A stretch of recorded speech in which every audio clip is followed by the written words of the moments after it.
Greetings, this is Pillar Nexus, the Ancient Gladiator, with more Pillar Loves games.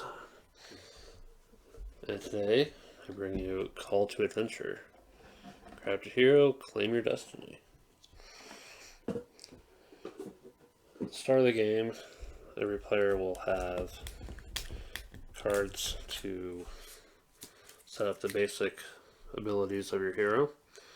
You'll have your origin cards for your basic skill runes.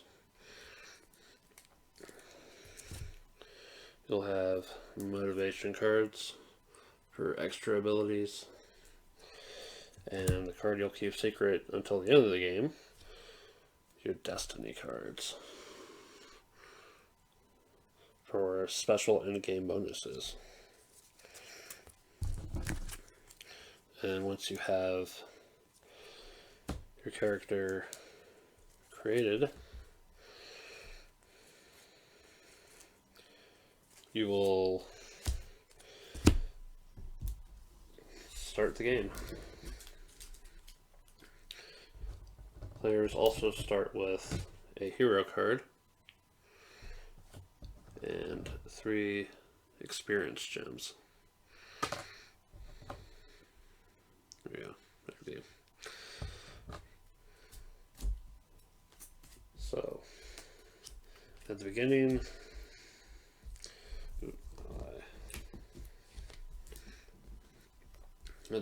players will have challenges and traits to go after. So on a player's turn, they can choose to take on a challenge. Taking on a challenge requires a test of your skills using these runes. You'll take the 3 core runes, always. If you have any skills that match the test in general, you'll get those as well.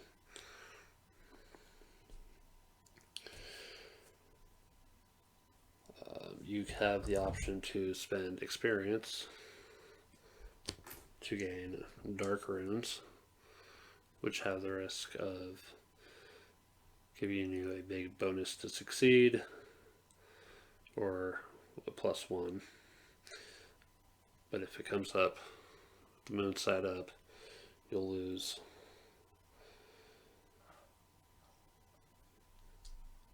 You'll go towards the corrupt side. Eventually, it goes to 0 and eventually into negatives for points at the end.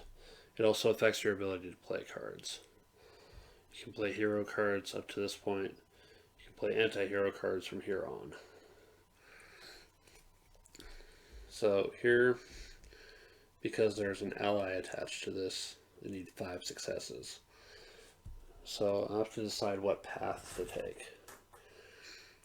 So there's the upper path and the lower path.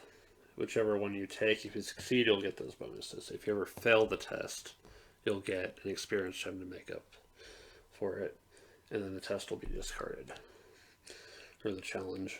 Or I want to remember what my destiny is. That's not quite it. But we'll go with Excel in your studies.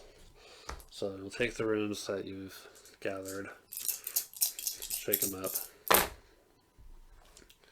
and yeah, there we go. And then things that come up as the symbols are worth 2. Things that come up as the slash are worth 1. So this is 6, which is equal to or greater than 5. So I will take Excel in your studies to the academy and attach it here. I will also get this ally,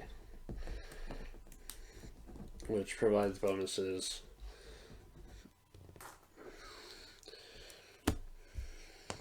if I can keep him till the end. He's also good for that story icon as well. story icons, which is this one.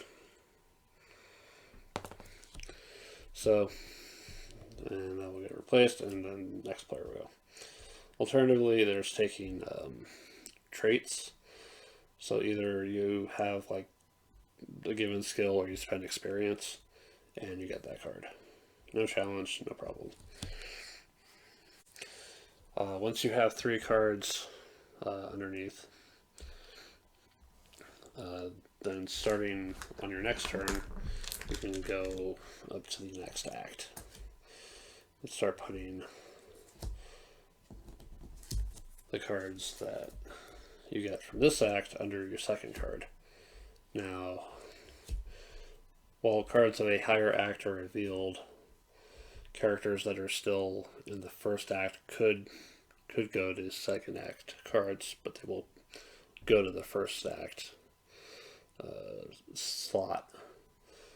If you're currently on the second act, you can't go back and do anything with the first. And then eventually the second will be complete and go to third. When a player has 3 cards under their third act, every other player gets one final turn, and we go to scoring.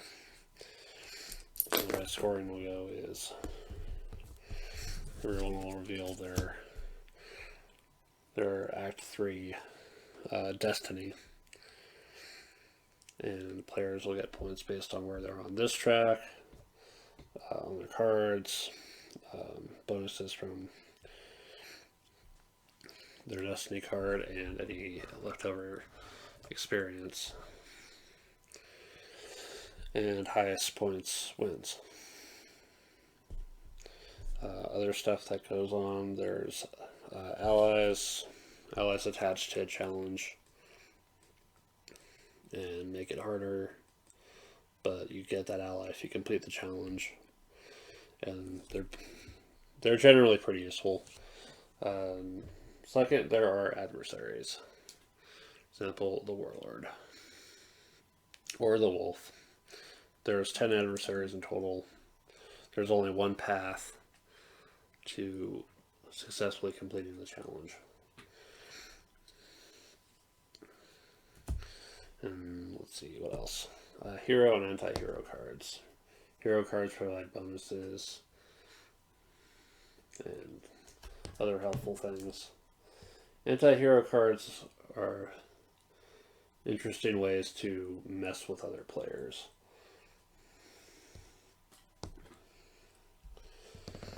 And that's, oh yeah, and the story icons are worth points at the end based on how many you have.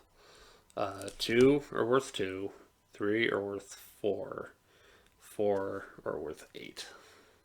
And that's where the bonus maxes out. So, why do I like this game? This is a solid game about adventures and experience. Okay, so there are other fantasy games that I have that are about adventures and stuff, but I think like they're a little too focused on combat. And don't get me wrong, fighting stuff is fun, but this is more, more variety in terms of things you can do. I'd almost say it's closer to a game like Tales of the Arabian Nights, in the vein of that, but without the need for a storybook. Also, the rune casting system is pretty cool. This is probably the only game where there's a rune casting system, and I totally approve of it. Descent 3rd edition did not impress me with its rune combat system. Also, I like the fact that there's a solo mode for this game, Rise of the Adversary. You can play it with potentially cooperative up to 4 players, or play it solo. And every adversary has their own, quest card and special thing. They have to be the final card you take to end the game. Yeah, it's fun. It's interesting to kind of weave the story in your head of, how's this character, getting through all this, and you know, the results of their story at the end of, triumph or tragedy and the experience they get and everything else. Um, it's just a nice game. Nice, simple, somewhat quick. It doesn't require a whole lot to think about. Um, and that's pretty much it. It's Call to Adventure. It's a game I love. I want to hold on to it for as long as I can. And I recommend it. This has been Pillar Nexus. Thank you very much for watching. See you next time.